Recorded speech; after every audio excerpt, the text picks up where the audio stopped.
Australia, the oldest, most extreme continent on Earth. Nowhere else do you find snakes more venomous, wildlife more bizarre. Over tens of thousands of years, people have adapted to this untamed land.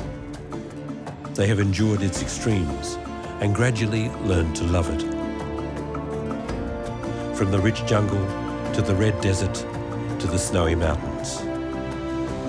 But in this vast island of wild beauty, the crowning jewels are Australia's national parks. Between the Australian mainland and Antarctica, swept by the gales of the roaring 40s, lies Tasmania, Australia's largest and wildest island. Even in midsummer, the strong westerly winds that encircle the Antarctic can bring storms and sometimes snow. But this island stands resolute like a fortress against the ravages of time. The rugged mountains have created a citadel of unique habitat, protecting the last remnants of a lost world.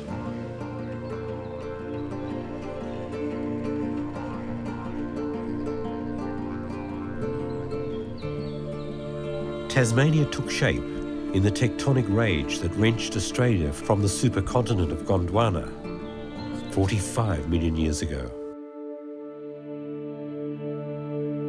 More than 1/3 of Tasmania is dedicated to national parks, registered as UNESCO World Heritage Sites.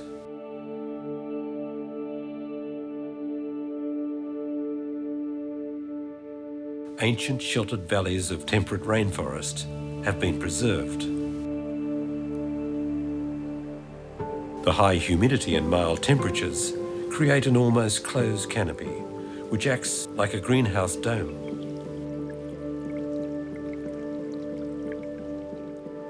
It's a magical world, a dream in green.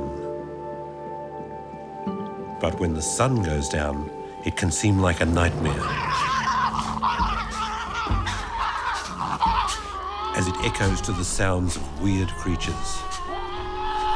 Here in the primeval forest, it's as if the evolutionary clock stood still, and around it developed some of the strangest animals on the planet.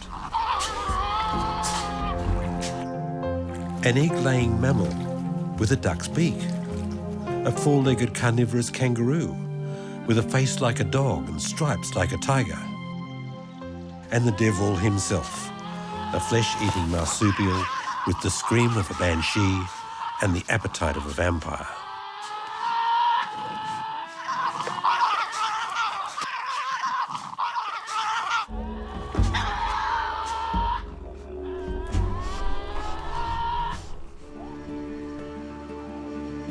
It is summer at Cradle Mountain in remote northwest Tasmania.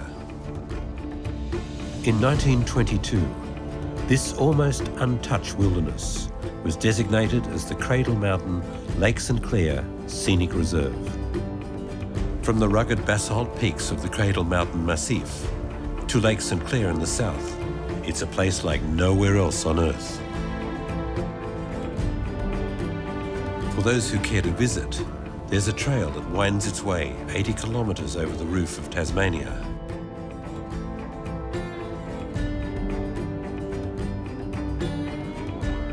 This is one of the world's great treks, through mountain heaths and moorland and into the dense forests.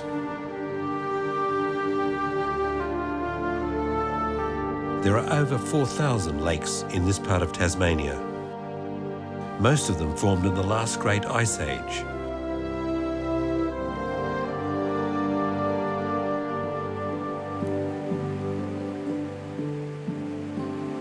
An average annual rainfall of over 2 metres maintains a rainforest supporting the ancient biota of Gondwana.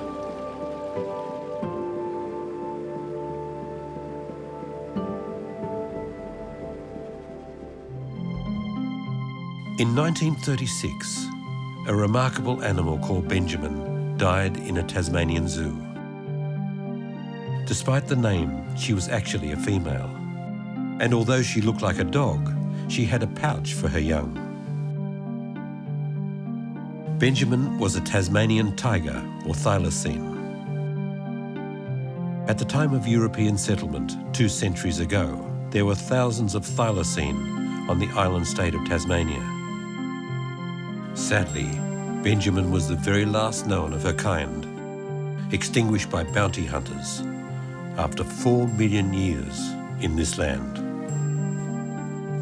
This is a wild and inaccessible wilderness, the domain of the unexpected, the extraordinary. Some might even say unearthly. You may even encounter the devil himself. If you stood here at this spot 10 million years ago, you might have been stopped dead by the same scream that pierces the forest tonight. When the first white settlers came here 2 centuries ago, they agreed it was the cry of the devil, and the name stuck. Until about 600 years ago, devils inhabited all of Australia. Today, they live only in Tasmania. And even here, they are fighting to survive.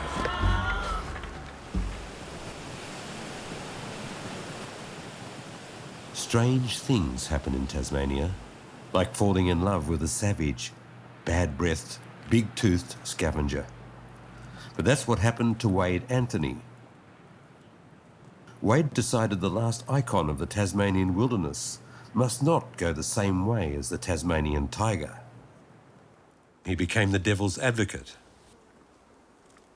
He left the National Park Service to dedicate all his time to trying to save the little Tasmanian devil.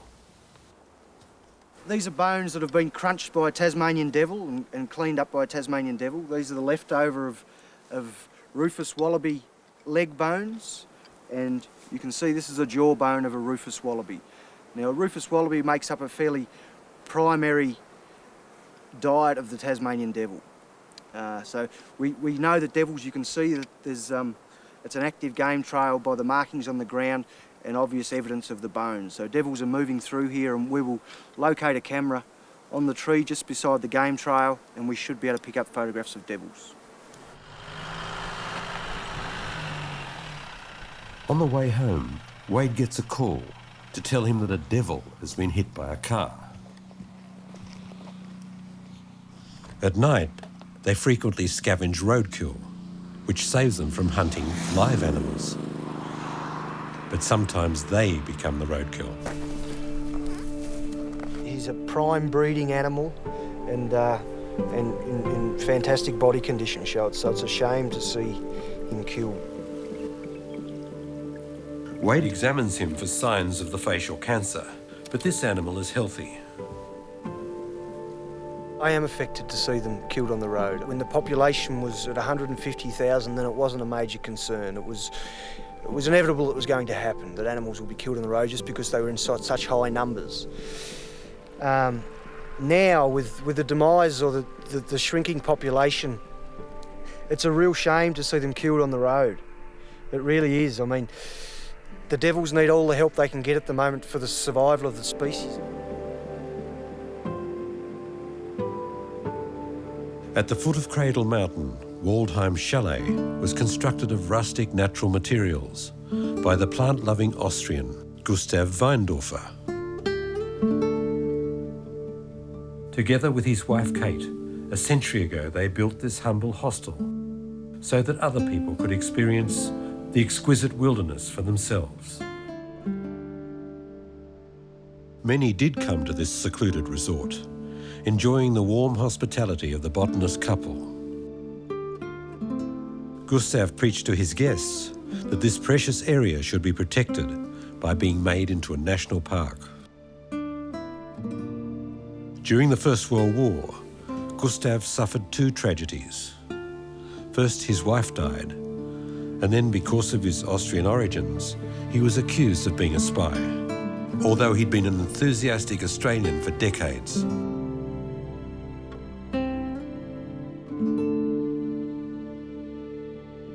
Weindorfer was vindicated when he learned in 1922 that at last the area between Cradle Mountain and Lake St Clair had been designated as a national park.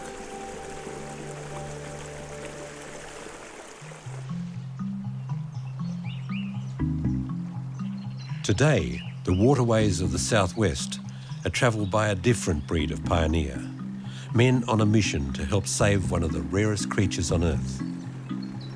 Biologist Jim Thomas is one of the leaders. The orange-bellied parrot is very endangered. There are less than 200 birds in the wild, and they're all found in southwest Tasmania. The parrot breeds only here and migrates across the storm-swept Bass Strait to winter on the Australian mainland.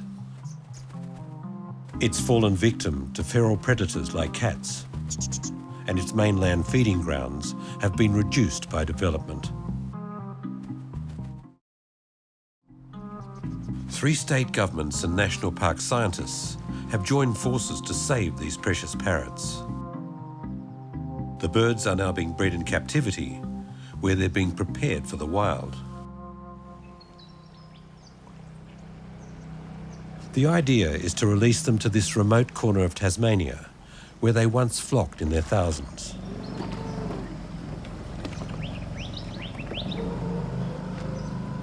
Today, birds will taste freedom for the first time, although it's not quite that easy. For several weeks, they've been acclimatising in one of the world's most remote bird cages, and now it's roundup time.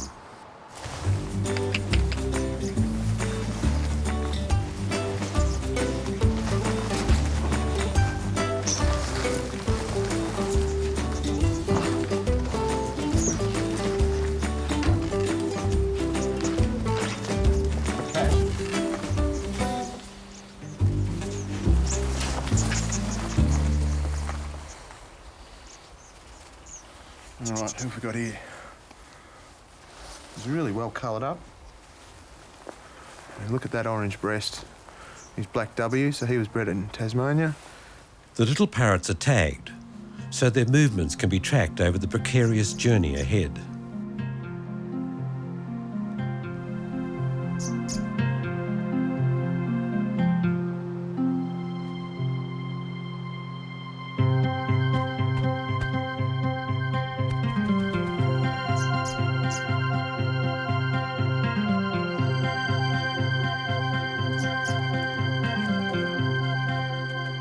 But these parrots have to learn to be wild again. Feeding tables are provided until they learn how to find grass seed for themselves.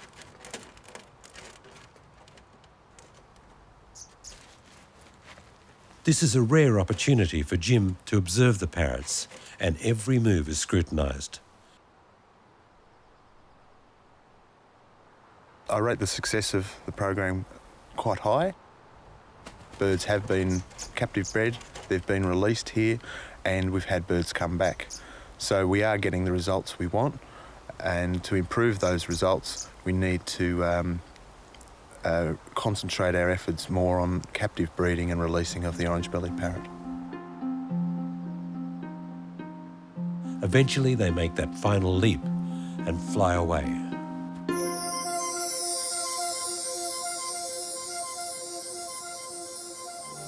While the orange-bellied parrot struggles to survive, so does the cranky little Tasmanian devil.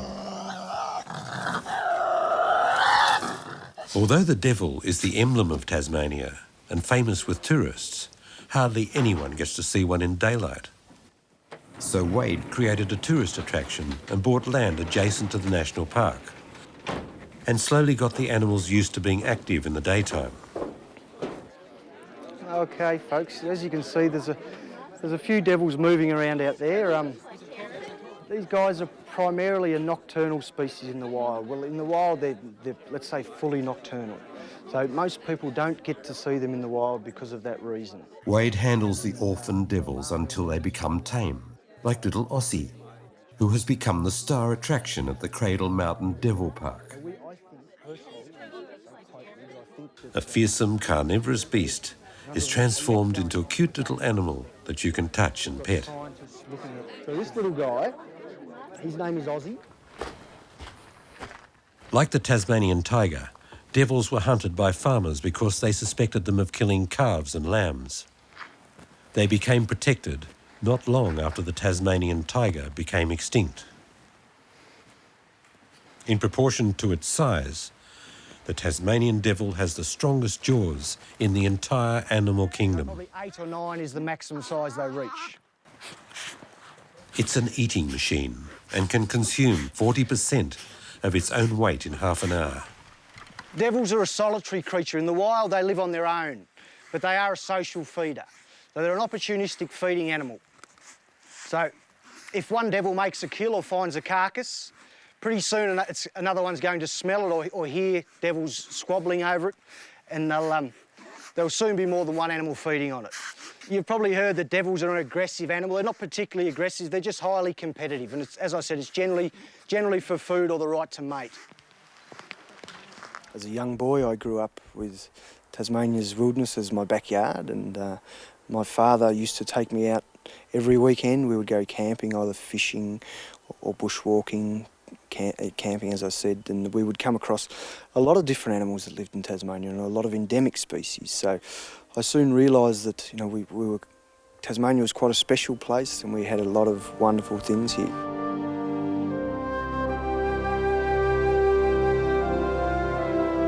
Where could an animal possibly exist that had webbed claws, a duck's bill, a beaver's tail, and lays eggs and feeds milk to its young?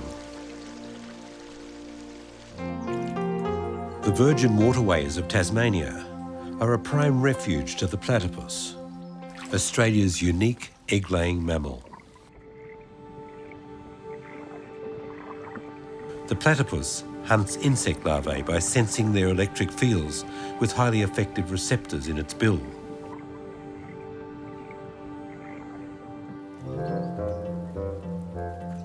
When the first specimens of the platypus arrived back in London in the late 18th century, they were declared hoaxes. For more than 100 years, experts argued over whether it was a bird or a beast. Eventually, in 1884, it was officially declared in a worldwide telegram that it was a whole new category, the monotreme. The only other monotremes are the echidnas. The echidna probes for ants and insect larvae.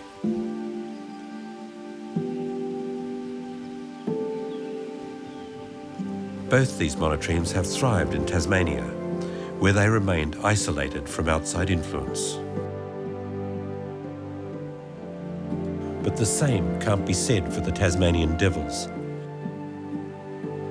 In 1996, a photographer made a horrifying discovery in the Tasmanian forest.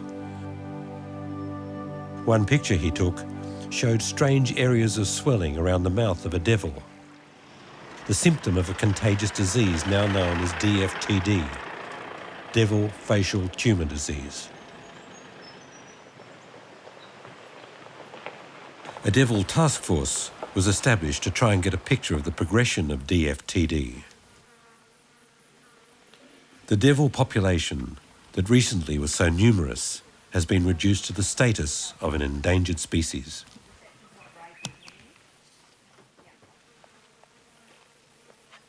Shut off from their familiar environment, these normally aggressive animals are generally calm when trapped in this way. Some even go to sleep. Team leader Samantha Fox handles the wild animals with great care. They're on the side. 982. Noise upsets them, anything that they're not really sure about. And a lot of the noises that they're going to experience while they're here with us, they haven't heard before. So people's voices, some of the really crunchy, crinkly stuff, it's all new stuff to them that they haven't heard before. So you try and, where possible, lessen the human part of the experience for them. Never mind. In addition to a general health check, the team records the size and age of the animals, and they give the devils names. What are you going to pick, Phil? We'll call him Clyde. Clyde. Yep. Great. Paul and Clyde. We'll cross that off the list. We're hoping to fill these up. As apex predator, the devil is very important for the entire balance of the Tasmanian habitat. If it should become extinct, another less popular successor could likely take its place. I guess one of the pressing things that people are most worried about in Tasmania is the presence of the fox. And they're worried that if we lose too many devils, that allows a gap in a niche for devils, for foxes to infiltrate further into Tasmania. It is pleasing that all the animals examined so far have been in good health.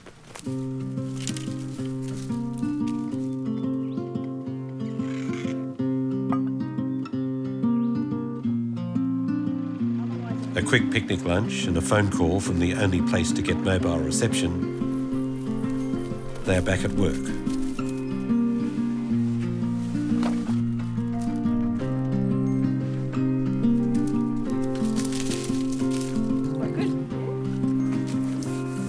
They are careful to clean every trap thoroughly so they do not become contaminated.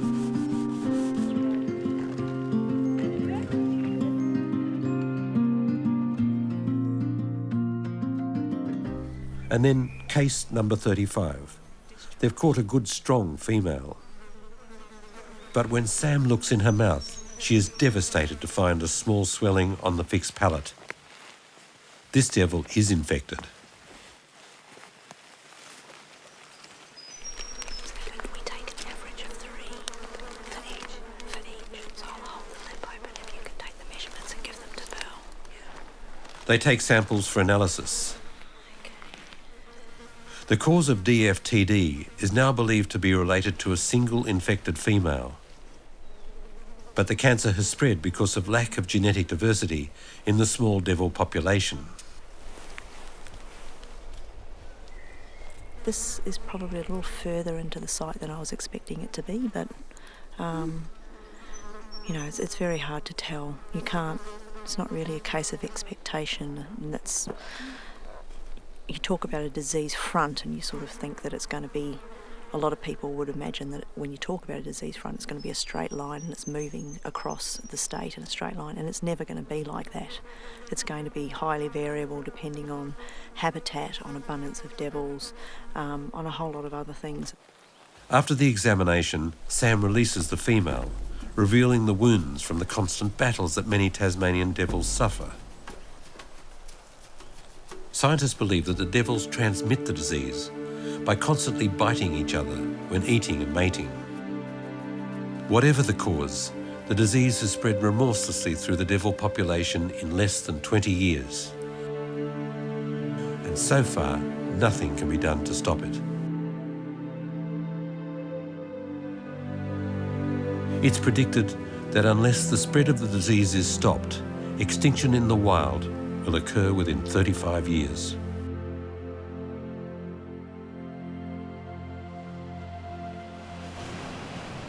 On the extreme west of the island, remote and almost uninhabited, is the only place left where the devils don't suffer from DFTD. These healthy devils gave local farmer Jeff Taylor an idea. And now people come to this region just to dine with the devil.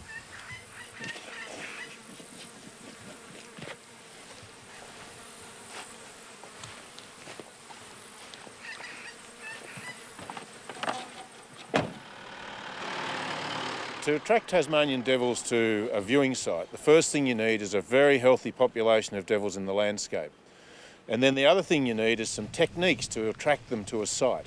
So I collect roadkill, I leave it out in front of a shack, this old fishing shack that we use as a hide, and I also drag a scent trail through the landscape on the nights that I try and show people the devil.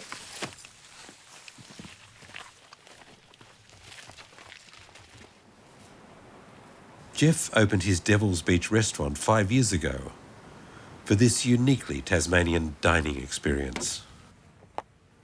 While everything looks improvised, as though it's on its first day, this is part of its special charm. A final spotlight check, and all is ready to go. A baby monitor allows us to hear the devils cracking the bones, while the guests enjoy their own haute cuisine inside the restaurant.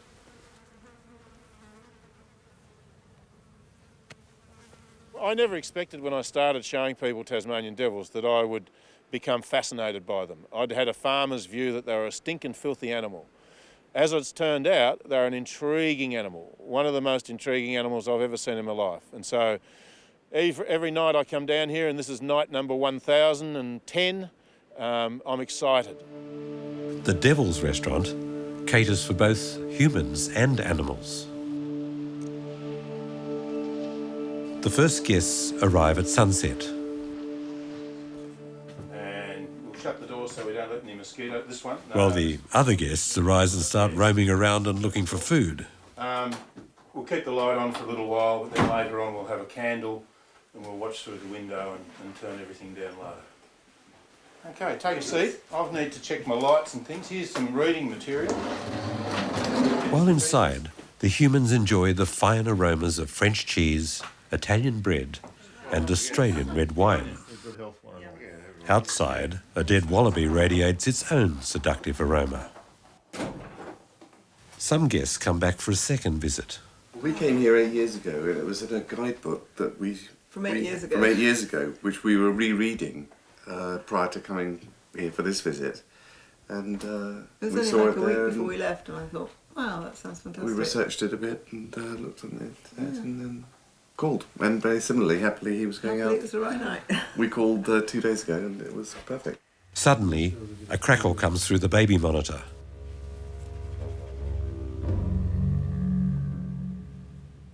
A single female on the prowl.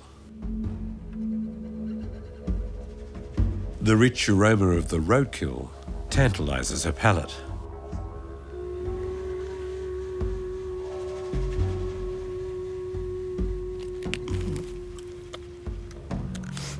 While the devils may prefer dining alone, their raucous appreciation of the meal soon attracts other guests.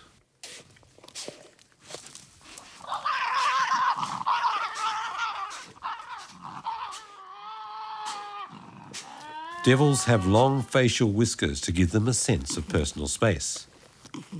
As long as everyone keeps their distance, they can gorge quite happily in a group. But when whiskers brush, all hell breaks loose. Tempers fly and fangs tear into live flesh.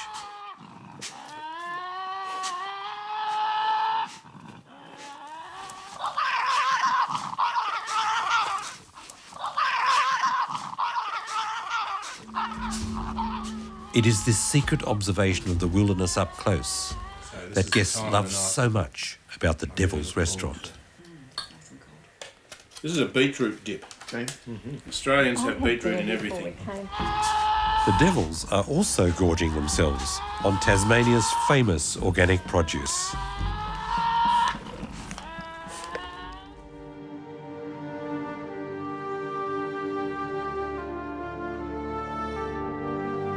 If the Tasmanian devil was to disappear from the forests of the island, there is only one other endemic predator that could possibly fill its niche.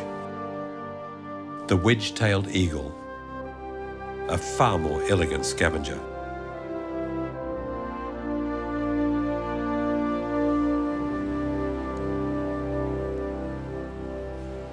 Bill Brown's home is perched on an empty hilltop, like an eagle's eyrie. And Bill is the bird's biggest fan.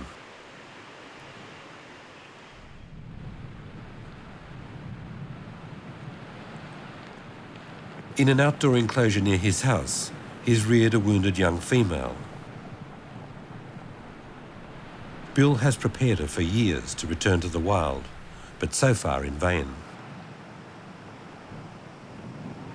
The updrafts of this windy hill make it an ideal place to teach large birds to fly, but she seems reluctant. Icarus was found when she was about 6 weeks old. Her nest was burnt by a wildfire in state forest in the north of the state, and she was found by some forestry workers, and they contacted me, and she was singed but otherwise unharmed, and I've had her and raised her since then. Bill is dedicated to the education of his eagle. But despite his work, she still retains her wild spirit. Bill is one of the top raptor experts in the country and works as a ranger for Tasmanian national parks. My initial hope was to release her as soon as possible when she would normally have fledged. However, because her feathers were damaged from the fire, her first lot of flight feathers were shorter than normal, and usually young eagles have slightly longer feathers than adults, which gives them a really distinctive advantage when they're learning to fly. Despite all his efforts, Icarus still behaves like the wild creature that she is. She's certainly aggressive, she's certainly not tame. She could be described as imprinted because she responds to me when I bring food, and imprinting is a difficult thing because they associate humans. She probably associates humans with food, and imprinted birds can, if they're released, can cause problems by being quite aggressive towards humans, expecting to be fed.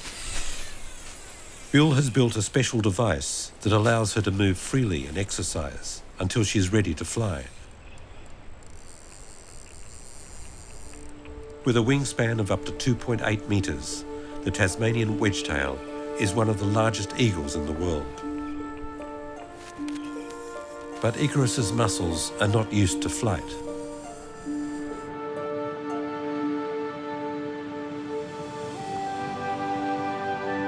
Passing wild eagles use the rising thermal airflows to soar to altitudes of more than 1,800 metres. Bill is fascinated by this powerful predator of the skies, but concerned about her future. Tasmanian eagle is endangered for a number of reasons. There are lots of human threats acting on the population, and also from more sinister types of human activity like poisoning and shooting. No other populations of wedge-tailed eagles are threatened with extinction in Australia, but they are in Tasmania. A perception within particularly the sheep industry that eagles were a major predator of live, healthy lambs. Many years ago, studies have been done and they found that less than 5% were taken by eagles, and then the majority of those that were taken were sick or dying. The wedge-tail has never had it so good since the rabbit was brought here by Europeans.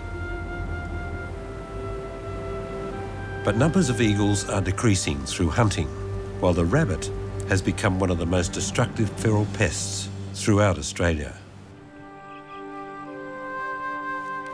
Icarus gets her second lesson of the day, and the strong wind is favourable.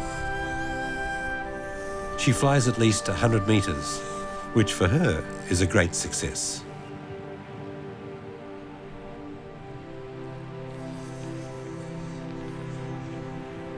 The young eagle feels the wind in her feathers and tries again.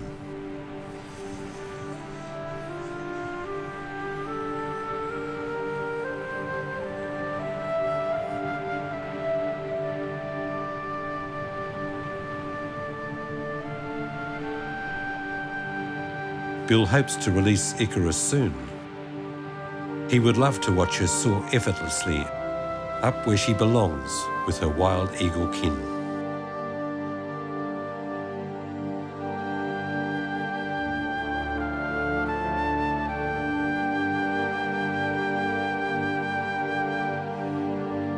The basalt columns of Barn Bluff stand like organ pipes in the cathedral of nature. Created from the molten lava at the dawn of Tasmania, millions of years ago.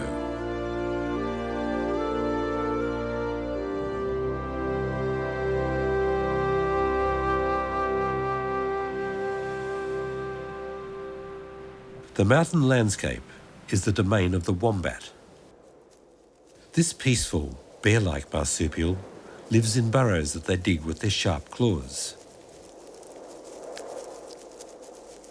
Wombats eat the grasses and sedges of the mountain meadows and have a very slow metabolism. They can take up to a fortnight to digest a single meal. And after all that time, it comes out in cubes. Wherever they go, they leave ample evidence of their passage, treating fences as minor obstacles, and marking their territory with their distinctive briquettes. Their natural enemies are Tasmanian devils and eagles, and no doubt the thylacine also preyed on them. But they have their defences.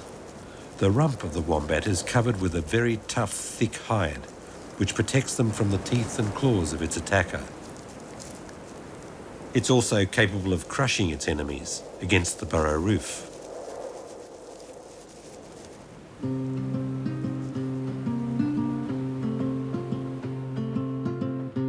It's spring in the Tasmanian Highlands, baby time. Wade Anthony observes this timeless wilderness every day from the simple house he built with his own hands.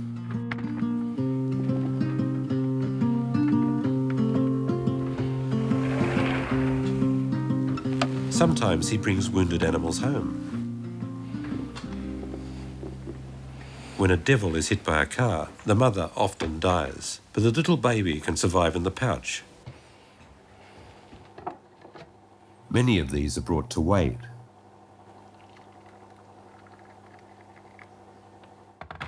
He rears the young devils with a special milk formula, sold in Tasmania just for feeding marsupials. The little teeth are growing.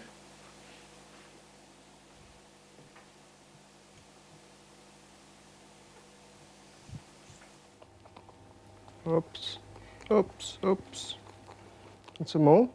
These two will have plenty of time to practice because Wade will have to do this twice a day for the next 3 months. Willem, as we've called him, was found on the edge of the road with his sister next to his mother, which had been killed on the road.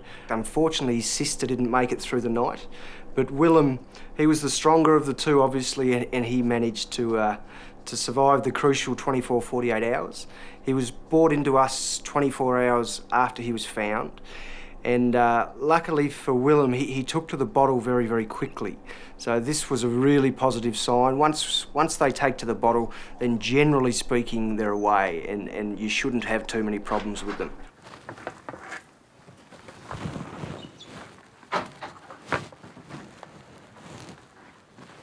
The second largest predator on the island, also a marsupial, is the spotted-tailed quoll. I'm going to try and catch this male spotted-tailed quoll. He's about 3.5 years old, so he's in his absolute prime. He's quite a large animal. Spotted-tailed quolls are quite difficult to handle because they're very, very fast and agile. And they have a nice set of teeth as well. So I'm going to have to be a little bit careful. And they're quite difficult to catch, so we might have a bit of fun here for a little while. It's all right. Some species of the Australian mainland quoll are now extinct, but the birth rate in Wade's sanctuary is high and the future is hopeful.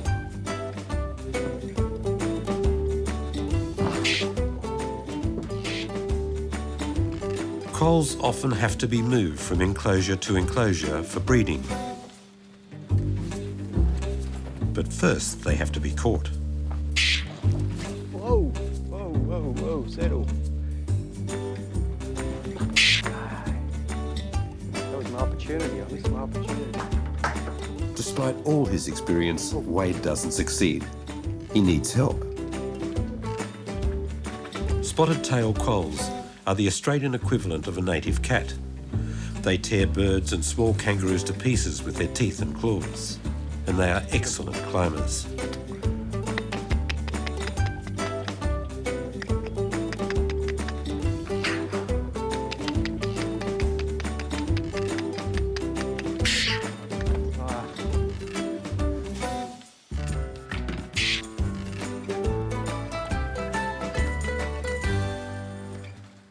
Despite their cute appearance, they were always hunted by farmers. This is where it could be dangerous. Although they enjoy a more sympathetic reputation, than the Tasmanian devil, they are just as ruthless a predator. Can you put that underneath you? Oh, we got him. As you can see, they're very fast, very agile, and take a bit of catching sometimes. Thanks, Nicole. For the meantime, I'll place him in this trap. Hopefully. The quoll's bite muscles aren't as strong as the devil's, but they don't give up, not even in a bag. Yeah.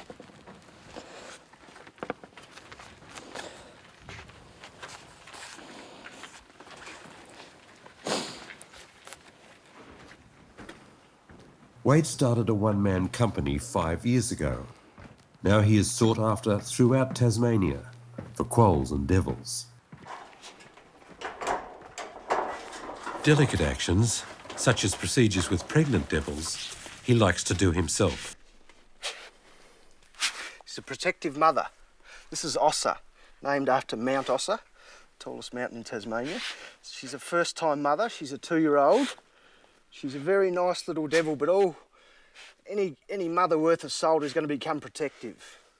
So today we're going to relocate Ossa and her 4 offspring down to a new enclosure where she gets a bit more sun.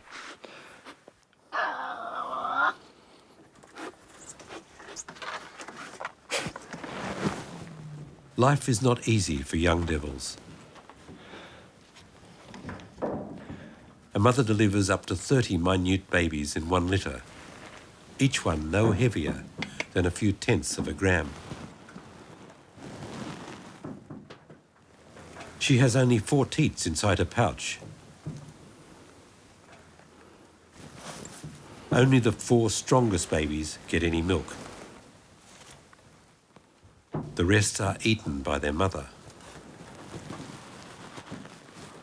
The 4 who have made it this far know how to fight to survive.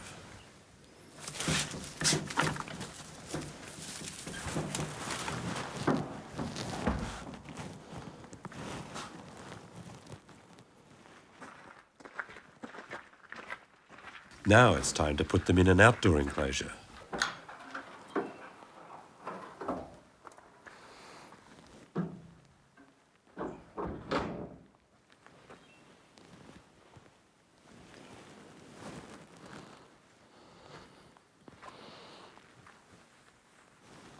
For 100 days, these 4 youngsters have done nothing more than to hang on tight to their mother's nipples.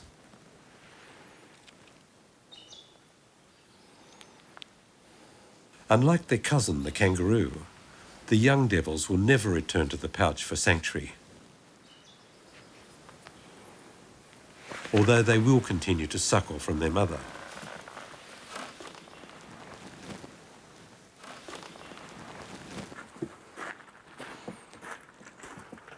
Ossa is brought to join her babies. But when she's put into the new enclosure, she feels disoriented and a bit insecure. Hello, Gil. Hello. It's all right. And she wonders what Wade has done with her joeys. They're in here.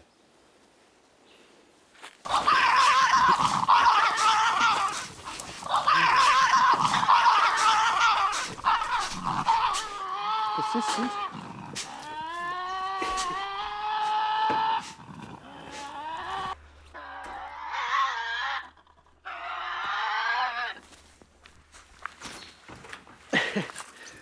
That's the quickest way out.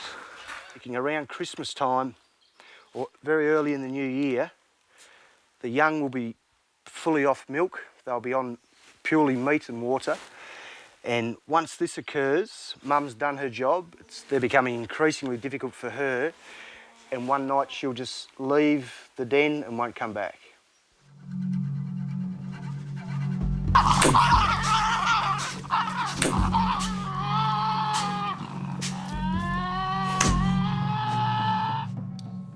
I have a 2-year-old daughter. She's been introduced to Willem, the little Tasmanian devil I'm hand rearing, and she seems to really like devils, so So who knows? Maybe I'm sure over the years, as she grows older, she'll spend more and more time here, and yeah, maybe one day she'll manage the place. That way. You have to be gentle. Remember? Very gentle. Very gentle. That way. When Wade left school, he was a successful athlete, but he found himself investing more and more energy into working with animals. Tiens, doucement, bébé. Tiens, pas trop fort. Holding him. Here we go. On a trip to North America, he met a French-Canadian doctor, now his partner. Good boy. Good boy. Donne-lui un câlin. Donne-lui un câlin. Both encourage their daughter to love animals. But the difference between animal and toy is still a work in progress. Do you like Willem? We're gonna put him in the box. You're going to put him in the box? I think he still wants milk. You can put him in the box. Almost everything in Wade's life is somehow involved in the wildlife of Tasmania. He tries hard to maintain a healthy work-life balance. Okay, you have to close the door quickly, okay? Daddy, help you close the door. But if his daughter is going to take over the family business, she needs plenty of practice in putting wild animals in and out of enclosures. Bravo. Good girl, man. One of the myths is it's a savage beast. It's an animal that's going to attack you in the wild. We hear this every day. This is simply not true. This myth has come about because, one, it's called a Tasmanian devil, and every photograph or bit of footage you see, the devil's got its mouth open and it's roaring and screaming. But in reality, they're a very, very shy animal, and they're a species that most people aren't lucky enough to see in the wild because of that fact. They're incredibly shy.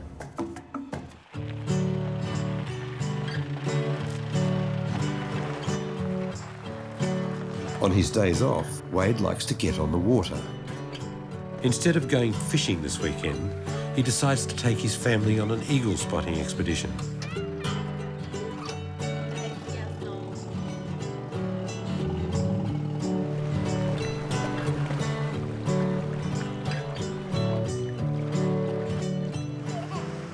There's a pair of sea eagles that live just up here on the river. We see them pretty much daily. They come over and looking for food, obviously, so I'm just checking to see. Today, there's no sign of the sea eagles, but the family gets a reward.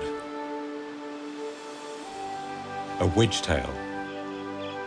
Perhaps it's Icarus that has found her wings at last and is soaring the ragged ridges of this ancient remnant of Gondwana. The Cradle Mountain Lake St Clair National Park.